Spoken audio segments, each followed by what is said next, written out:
고린도후서 12장 7절부터 9절까지 말씀 우리 같은 목소리로 봉독하겠습니다. 여러 계시를 받은 것이 지극히 크므로 너무 자만하지 않게 하시려고 내 육체의 가시 곧 사탄의 사자를 주셨으니 이는 나를 쳐서 너무 자만하지 않게 하려 하심이라. 이것이 내게서 떠나가게 하기 위하여 내가 3번 주께 간구하였더니 나에게 이르시기를 내 은혜가 내게 족하도다. 이는 내 능력이 약한 데서 온전하여짐이라 하신지라. 그러므로 도리어 크게 기뻐함으로 나의 여러 약한 것들에 대하여 자랑하리니 이는 그리스도의 능력이 내게 머물게 하려 함이라. 아멘.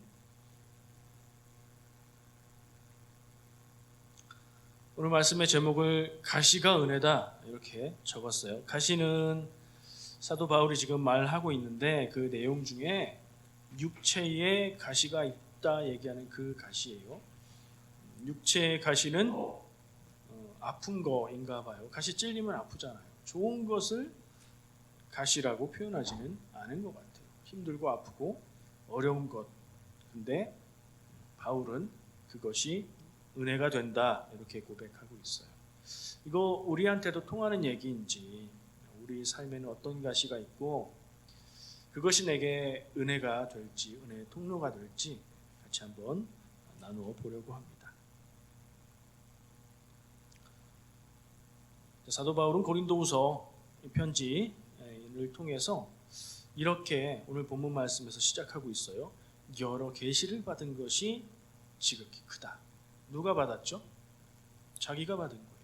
사도 바울이 자기가 주님의 은혜로 계시를 받은 것이, 계시는 드러내 보여준다는 의미거든요. 뭘 보여주는 거냐면 하나님의 뜻과 계획을 보여주는 거예요. 때로는 환상으로, 때로는 깨달음으로 어쨌든 드러나 보이게 해주시는 거예요. 이전에는 모르던 걸 알게 해주셨다는 거죠. 그런 계시를 여러 가지를 받았다는 거예요. 하나님이 나에게 은혜를 주셔서 이전에 알지 못하던 계시들을 많이 보고 듣고 깨달았다. 그게 크다. 보통 큰 게 아니라 지극히 크다. 그러니까 엄청난 일들을 보고 듣고 깨닫고 했나 봐요. 그 얘기는 안 해주고 있지만 자기가 스스로 그렇게 고백합니다. 근데 자만하지 않게 하시려고 내 육체에 가시를 주셨다. 계시가 크다. 하나님의 계시, 내가 보고 듣고 깨달은 그 경험들이 너무 크고 놀라운데 그냥 두시면 내가 자만하게 될까 봐요. 하나님이 내게 육체의 가시를 주셨다. 육체의 가시를 덧붙여서 이어서 이렇게 설명을 해요. 사탄의 사자를 주셨다. 그냥 육체의 가시라고 얘기하면 몸에 뭐가 찔렸나? 어디가 불편했나? 어디가 아픈가? 이렇게 생각할 수 있는데 그걸 다시 강조해서 사탄의 사자라고 표현하고 있어요. 그것이 굉장히 고통스럽고 아주 힘들게 하고 그런 것이라는 강조를 하고 있는 거겠죠. 현실적으로 그 상황을 우리가 판단해 보면 뭐예요? 내가 몸에 육체의 가시죠. 육체의 가시가 아니라 육체의 가시를 주셨다. 몸에 뭐가 문제가 있는 거예요. 근데 그게 사탄의 사자라고 할 만큼 아주 크고 심각하고 괴롭다. 그럼 몸이 어디가 심각하게 아프거나 불편하다는 얘기로 들리는데 근데 그게 왜냐? 내가 계시받은 것이 많고 커서 하나님이 나로 자만하지 않게 하시려고 그렇게 하신 것이다. 그렇게 하신 것이다 라는 객관적인 사실을 말하는 게 아니라 나는 그것을 그렇게 받아들이고 고백한다. 고백, 신앙의 언어로 사도 바울은 그렇게 말하는 거예요. 근데 그걸 그렇게 생각하게 된 이유가 있어요. 이어서 말하죠. 이것을 떠나가게 하기 위해서 3번 주께 간구했는데, 간구했다는 말은 기도했다는 말인데 그냥 기도했다는 말하고 어떻게 달라요? 간절히 구했던 얘기죠. 간절히 구했는데 몇 번이요? 그것도 3번이나 간절히 구했다. 근데 하나님이 깨닫게 하신 게 있다는 거예요. 그것을 깨닫고 나서 바울은 이게 나에게 하나님이 주신 것이구나. 이렇게 믿고 고백하게 됐다는 거죠. 말씀을 읽고 묵상하던 중에 자만하지 않게 하시려고 하는 부분에 어떤 교훈을 생각을 하게 됐어요. 바울은 큰 계시를 여럿 받은 것이 자만할 수 있는 원인이 되었다 이렇게 얘기를 해요. 사실 그렇죠. 사람이 하나님의 뜻과 계획을 알고 보면 큰 자만에 빠질 수 있어요. 바꿔 말하면 교만해질 수 있어요. 그죠? 이런 상상을 해보죠. 내가 기도를 열심히 했어요. 어느 날부터 기도가 잘 되고 하나님을 가까이 만나는 것 같아요. 기도를 열심히 하던 여러 날이 지나서 어느 날 주님이 내게 찾아오셔서 환상 가운데 우리의 삶 가운데 앞으로 되어질 일들을 보게 하셨어요. 근데 그 내용 중에 우리 교회에 대한 얘기도 있고 우리 교회 다른 성도들에 대한 내용도 있어요. 아, 주님이 내게 계시를 주셨구나. 그리고 교회 가서 예배하고 그 얘기를 간증하고 성도들 꿈에 그 환상에 보였던 분들과 그 얘기를 하기 시작해요. 그러다 보니까 사람들의 반응이 조금 이상한 눈으로 쳐다보기도 하고 상상할 수 있죠. 그러는 거예요. 그분은 지금 얘기하고 있는 가상의 그분은 이렇게 생각하기 시작할 겁니다. 이 사람들이 주님의 계시를 보지 못해서 지금 알지 못해서 믿지 못하고 이러는구나. 나는 하나님이 하실 일들, 이루실 일들, 미래 일들을 보았는데 이 사람들은 보지 못해서 믿지 못하는구나. 아, 여기서부터 문제예요. 이렇게 하나님의 계시를 받을 수 있는 나의 믿음, 나의 기도의 능력, 대단한 것 같아.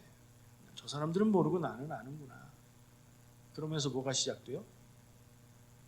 모르는 사람들, 나만큼 기도하지 않는 사람들, 나만큼 성경 말씀을 보지 않는다고 자기가 생각하는 사람들을 향해서 저 사람들은 어쩔 수 없지. 비하하고 멸시하고 내가 좀 더 높은 것 같은 생각을 가지게 되고 그런 자세로 살아가게 되고 말에 그런 태도가 나오게 돼요. 꼴 보기 싫죠. 그런 사람을 향해서 뭐라고 표현하나요? 그런 상황, 그런 상태를 뭐라고 얘기하죠? 교회에서 영적 교만에 빠졌다 그렇게 표현해요. 기도 열심히 하는 거 좋고요, 기도 많이 하는 거 좋고 하나님의 말씀을 깊이 읽고 묵상하는 거 좋은데 영적 교만에 빠지면 꽝이에요. 그러면 기도한 거 소용없는 거고 말씀 읽고 깨달은 게 소용없게 되는 거예요. 하나님이 교만해지라고 계시를 주시고 말씀을 깨닫게 하셨을까요? 그럴 리가 없거든요. 바울은 그 부분을 얘기하는 거예요. 자기도 그렇게 될 수 있다. 그런 모습들을 많이 봤고 자기는 그렇게 하지 않으려고 하겠지만 하나님이 주신 계시와 놀라운 은혜들이 크고 경험했던 놀라운 이적들이 많기 때문에 자기도 그렇게 될 수 있다는 것을 아는 거죠. 그 생각을 늘 가지고 있었던 것 같아요. 여러분은 어떠십니까? 그렇게 영적으로 교만해질 만큼 기도를 많이 깊이 그렇게 하십니까? 기도를 많이 깊이 하는 건 좋은 것인데 그거는 피해 가야 되는 거죠. 영적인 교만은. 그렇게 될 만큼 말씀을 통해서 하나님의 비밀을 알고 깨닫고 하십니까? 좀 묘하죠? 다행인 건가? 아니면 그렇게 해야 되는데 조심해야 되는 건가? 네, 맞아요. 그걸 우리가 노력하고 추구하고 해야 되는 게 마땅한데 영적인 교만에 빠지지 않게 되기를 우리가 조심하고 기도하고 구하고 그래야 돼요. 안 그러면 하나님이 사랑하실 텐데 바울과 같은 어떤 가시를 주실지도 몰라요. 이 영적인 교만의 무서운 점은요, 아까 얘기했듯이 자기가 본 걸 보지 못하는 사람들, 자기가 아는 것을 알지 못하는 사람들을 영적인 수준이 낮고 나는 높다, 레벨이 다르다 이런 생각을 갖게 되는 거죠. 저는 제가 지금보다 조금 젊었을 때 여기 캘거리 왔을 때도 좀 그런 성향이 있었던 것 같아요. 제가 이렇게 농담을 하면 사람들이 잘 안 웃어요. 그럼 기분이 조금 안 좋아요. 제가 봉사하고 서비스하려고 나만의 재미있는 얘기를 해주는 건데 반응을 안 해요. 그런 생각을 했죠. 이 사람들이 내 수준의 개그를 이해를 못하는구나 아직. 나중에 시간이 좀 지나야 웃을라나? 이런 생각을 했어요. 나름 하이 개그라고 생각했습니다. 근데 경험을 해보고 생각해보고 느껴볼수록 이건 하이 개그가 아니라 하위 개그였던 것 같아요. 공감이 안 되는데 무슨 개그예요 그게, 그죠? 이런 아저씨가 되면 이런 병에 걸리는 것 같아요. 조심하셔야 됩니다. 여기 뭐 한두 분 계신 것 같은데 늘 자기를 성찰하시고 남들의 반응도 살피시면서 말을 해야 돼요. 아무도 안 웃고 나 혼자 웃으면 이거는 개그가 아니라 실없는 소리가 되는 것처럼 나 혼자만 아는 대단한 하늘의 비밀이 있을까? 이런 질문을 하게 됩니다. 그럴 리가 없어요. 아무도 모르고 나만 아는 것 같으면 내가 잘못한 것이라고 생각하는 게 더 맞을 거예요. 저의 생각이지만 여러분 이 생각을 좀 담아두시고 언젠가 야 아무도 모르는데 나만 알아 이럴 때 그때 문득 떠오르시기 바랍니다. 바울이 말한 육체의 가시는 뭘까요? 뭐라고 들으셨나요? 그냥 육체의 가시라고만 말했지 그럼 뭐라고는 얘기 안 했죠. 증상이라도 얘기했으면 짐작할 텐데 그냥 요 얘기밖에 없어요. 그래서 사람들이 여러 가지로 막 짐작을 합니다. 이걸 영적으로 해석해서 자기를 괴롭게 하는 어떤 다른 사람이다 이렇게 해석하기도 하고요. 근데 보통은 몸에 육체라고 표현을 했으니까 몸에 문제가 있었겠구나, 건강에 문제가 있었겠구나 이렇게 생각해요. 근데 정황을 생각해 보면 우리가 범위를 좀 좁힐 수는 있을 것 같아요. 육체의 가시는 어떤 정도의 문제였을까? 몸에 있는 고통이고 아마 불치병에 가깝지 않았을까? 지금이나 옛날이나 잘 고쳐지지 않는 고통을 주는 병들이 있잖아요. 생명에 지장을 줄 만큼은 아니었던 것 같다. 오랜 시간 사역하고 감당하고 자기 역할을 하고 순교하기까지 했잖아요. 근데 그래도 무시할 만한 것은 아닌 것 같아요. 왜요? 바울이 이것 때문에 이것을 없애주시기를 3번이나 3번도 강조죠. 간구했다는 말도 사실 강조잖아요. 그냥 기도한 게 아니라 간절히 구한 거니까. 그럴 정도였으니까 그 고통과 괴로움이 분명히 심각한 수준이었을 것 같다. 이런 생각을 해요. 그런 후보가 되는 우리가 알고 있는 어떤 질병이나 증상 같은 거 뭐가 있을까요? 불치병에 가깝고. 제가 말한 하이 개그는 이런 겁니다. 이거 무좀 아닐까요? 이런 거. 불치병. 근데 무좀 얘기 나오면 분위기 이상해지죠. 그거 아닌 것 같아요. 치질 아닌가도 생각해봤어요. 이거 웃기려는 얘기가 아니고 그럴 수 있다는 생각을 해요. 남이 모르는 고통인데다가 정말 괴로운데다가 생명에 큰 지장이 없고 비슷하죠. 그런 거 아닌가. 저 나름대로는 그런 생각을 해봤는데 보통은 안질, 눈에 문제가 있었지 않았을까. 왜냐하면 다메섹 도상에서 주님을 만날 때 그 강한 빛으로 눈을 보지 못하게 되었고 그랬던 시간이 있으니까 눈에 문제가 생기지 않았을까? 이렇게 짐작도 하고요. 그때 보통 흔하게 있었던 질환들 중에 간질 질환이 아니었을까? 그렇게 짐작도 해요. 그러니까 그런 거, 대략 그런 거. 별로 티는 안 나는데 본인은 엄청 괴롭고 없었으면 좋겠는데 잘 낫지 않는 거. 그런 병이었을 것 같아요. 자, 그걸 위해서 바울이 3번 간절히 기도했는데 주님의 답은 뭐였죠? 주님의 답이 구체적으로 써 있죠. 일단은 예스의 노예요. 이거 없애주세요 기도했고 답이 있었는지 없었는지 모르겠지만 또 기도했고 또 기도했는데도 불구하고 3번이나 간절히 기도했는데도 불구하고 주님의 답은 내 은혜가 네게 족하다. 그죠? 그 말씀을 주셨어요.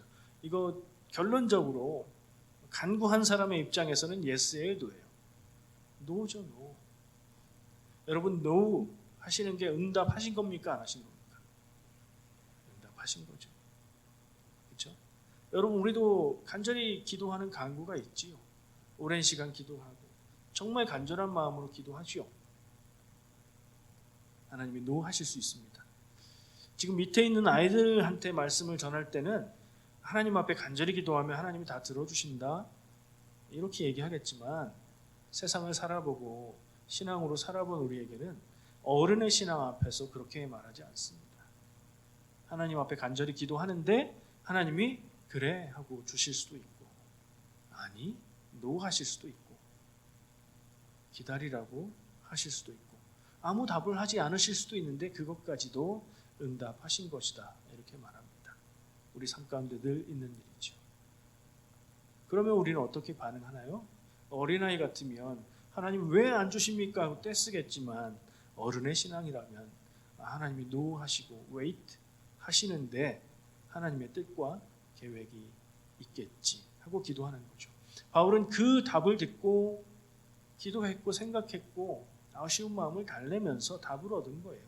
그 답을 고백하는 것이 이것이 내게 은혜다 라고 지금 얘기하고 있는 것. 하나님이 나로 자만하지 않게 하시려고 내 육체에 가시를 주셨다 라고 말하고 있는 거죠. 여러분의 삶 가운데는 이런 하나님의 응답의 증거가 있으십니까? 있기를 바랍니다. 많이 있을수록 사실 하나님이 노 많이 하셨다는 얘기고, 그리고 그 답 앞에서 우리가 깊이 묵상하고 기도하면서 그만큼 성숙해 간다는 얘기가 아닐까 생각을 합니다. 은혜에 대해서 묵상을 하게 됩니다. 오늘 나누고 싶은 주제가 은혜고요. 여러분은 은혜가 뭐라고 생각하십니까? 질문하고 싶고요. 바울이 말하고 있는 은혜는 요약해서 얘기하자면 지금 이 육체의 가시를 주신 것이 내게 하나님의 은혜다. 그것이 나에게 그리스도의 능력이 된다라고 얘기하고 있는 거예요. 바울이니까 무슨 얘기를 해도 그렇겠지 할 수 있는데, 이게 우리에게도 적용이 될까요? 질문을 해보고 싶습니다.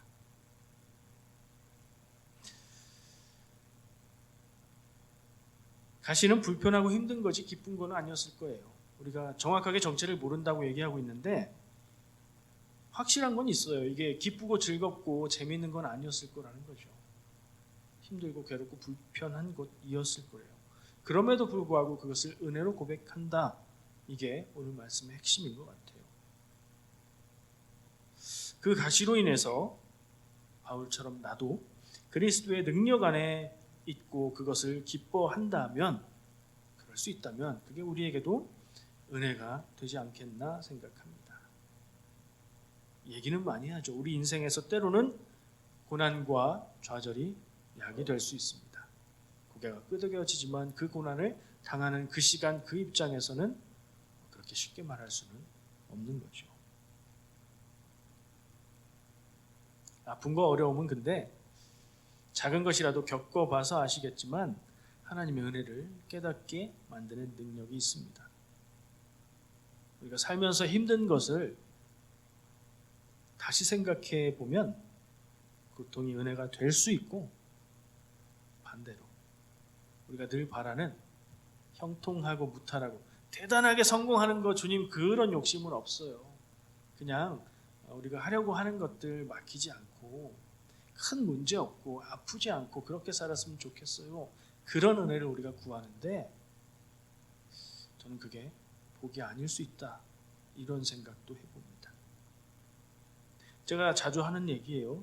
일이 잘 되고 무탈하고 문제가 없으면 바울이 처음 얘기한 것처럼 우리는 교만해질 수 있습니다. 어떤 교만이냐? 기도하지 않고 말씀을 읽지 않으며 하나님의 뜻을 구하지 않지만 그럼에도 인생이 잘 풀리는 것 같으니 스스로 나는 잘 살고 있다, 이렇게 착각할 수 있다는 거예요. 그렇지 않을까요? 문제가 없으면 나는 잘하고 있다고 생각하지 않을까요?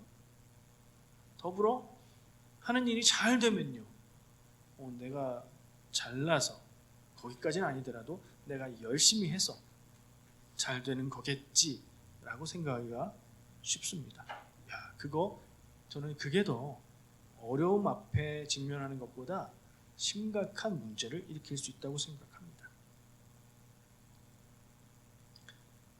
그렇게 살아가는 인생, 제가 좀 전에 말한 기도하지 않고 하나님의 뜻을 구하지 않고 그냥 자기 뜻대로 사는데도 불구하고 하는 일이 잘 되고 문제가 없고 형통하고 무탈하게 살아가는 인생의 가장 무서운 점이 뭘까요?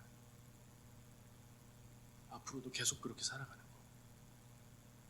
잘 되던 것처럼 앞으로도 계속 잘 되는 거. 그거 아닐까요? 왜요? 돌이킬 기회가 없어요. 자기는 잘 살고 있다고 생각하니까요. 자기한테만 그러는 게 아니에요. 잘 산다고 생각되는 사람들, 세상에서 세상의 가치로 바라볼 때 저 사람 삶의 결과가 괜찮으니까 잘 살고 있는 것 같아. 그 사람을 불러서 강연을 듣기도 하고 막 그러잖아요. 성공했다는 사람들. 다른 사람들한테 이렇게 살라고 막 조언합니다. 그런데 계속 그렇게 잘 산다고 생각해봐요. 내 삶에 뭐가 문제일까? 나는 잘 살고 있을까? 이런 질문을 할 생각이 들지 않아요. 그냥 계속 그렇게 살 거예요. 아까 얘기한 것처럼 돌이키게 될 기회가 주어지지 않습니다. 형통한 삶은 정말 무서운 삶이 아닐까요? 우리처럼 자잘한 파도가 계속 오고 가끔씩 큰 문제도 들이닥치는 인생, 이게 은혜 안에 있는 삶이 아닐까요? 그거 없이는 하나님의 은혜를 구하고 생각하지 못하는 우리에게 하나님 주시는 은혜가 될 수 있다는 생각을 합니다. 최근에 굉장히 어렵고 힘든 고난을 겪으신 분 이 안에 계십니까? 제가 질문을 좀 하려고 그래요.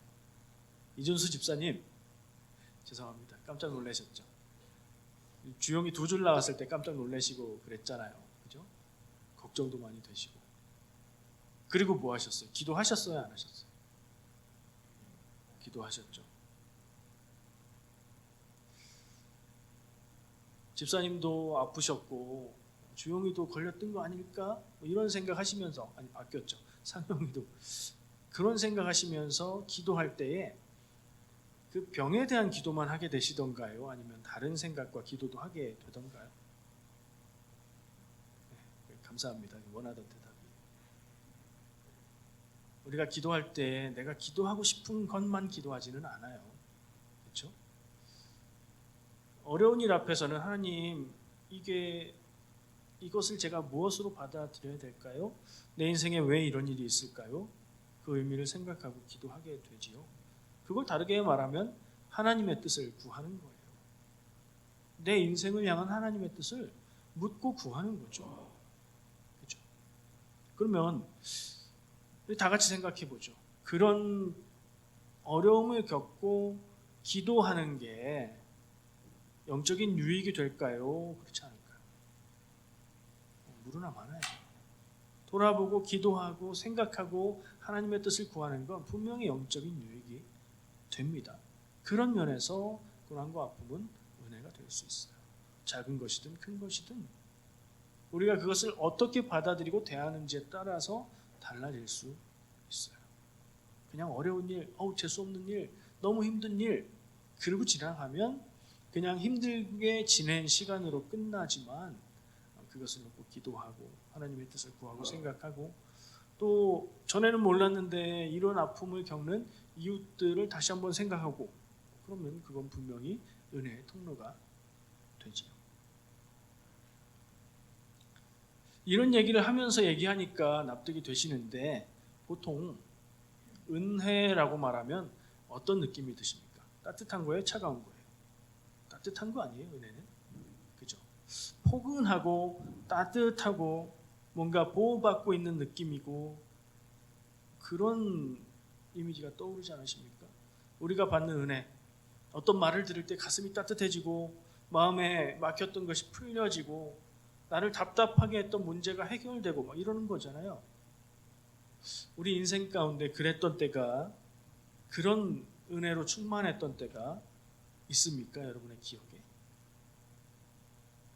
제가 생각해 봤어요. 있더라고요. 기억에는 없는데 분명히 그랬을 거라고 생각되는 때가 있어요. 신생아 때. 네. 갓 태어난 아기를 우리 한국 부모들은 시원하게 막 그렇게 놔두지 않죠. 따뜻하게 해주고요. 모든 위험에서 보호해 주시고 걱정과 근심이 하나도 없어요. 배고프다고 울면 먹여주시고, 그죠? 부모님의 절대적인 사랑과 그 사랑의 따뜻함과 그 은혜 안에 거했던 마음이, 경험이 우리 안에 다 있을 거예요. 기억은 안 날지라도.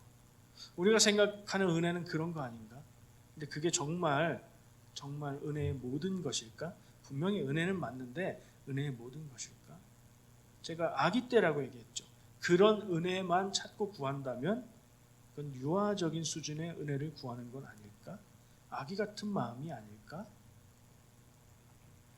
나이가 성인이 됐고 키도 크고 어른인데 어른 역할을 하고 살고 있는데 그런 따뜻하고 포근하고 보호받는 은혜만 구하면 나의 영적인 수준은 아기 같은 거겠구나, 이런 생각을 해봤어요.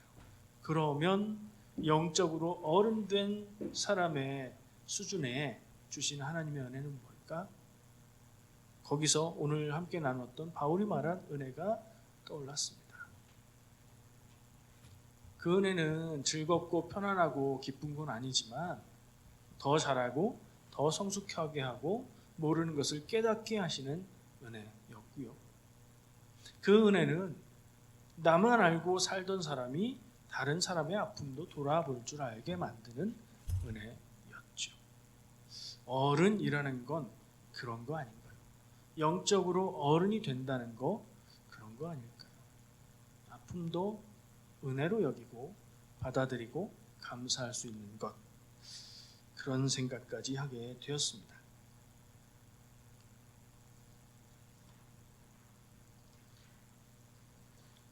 아픔만큼 성숙해진다, 뭐 그런 표현들 옛날에 했었죠. 근데 그게 정말 맞는 말인 것 같아요. 저는 때때로 조금 답답한 것이 인생을 파란만장하게 살지를 못해봐서 경험한 것이 많지 않고요. 그래서 느끼는 감정과 은혜와 뭐 이런 폭이 그냥 고만고만해요. 그래서 책도 보고 영화도 보면서 간접적으로 배워보려고도 하는데 옛날엔 그런 경험이 많았어요. 부흥회 때 말씀 전하고 간증하시는 분들 얘기를 들어보면 인생의 낙차가 어마어마하더라고요. 그리고 거기에서 겪은 은혜들을 이야기할 때는 그렇겠다, 공감도 되고 부럽기도 하고 그랬어요. 여러분은 어떠십니까? 파란만장한 인생 사신 분도 계실 거고. 근데 대체로 우리가 정말 공감할 수밖에 없는 것은 이민 생활의 무게, 그 외로움, 그 고통들, 그리고 그것이 해결되고 풀려져 가는 하나님의 인도하심, 뭐 그런 거 아닐까요?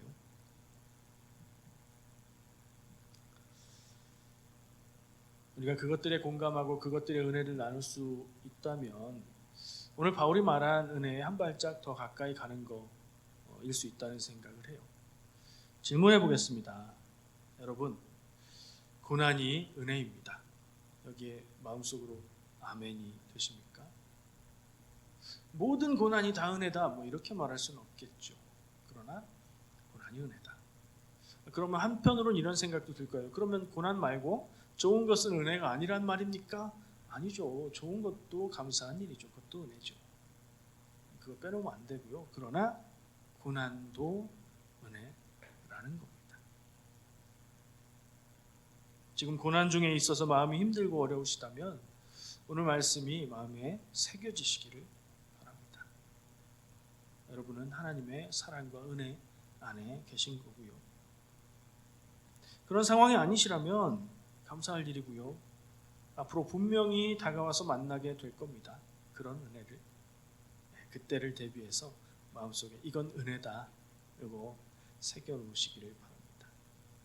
우리 모두 은혜도 은혜고 고난도 은혜인 삶을 사시기를 축복합니다. 기도하겠습니다.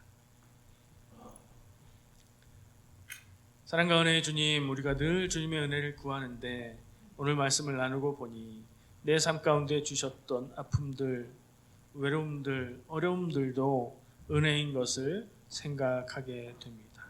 주님, 그게 우리가 그것을 아픔으로만 흘려보냈다면 다시 은혜로 받아들이고 감사할 수 있는 시간을 허락하시고 우리에게 주시는 모든 것들을 은혜의 통로로 삼을 수 있는 우리의 인생 되게 하여 주시옵소서.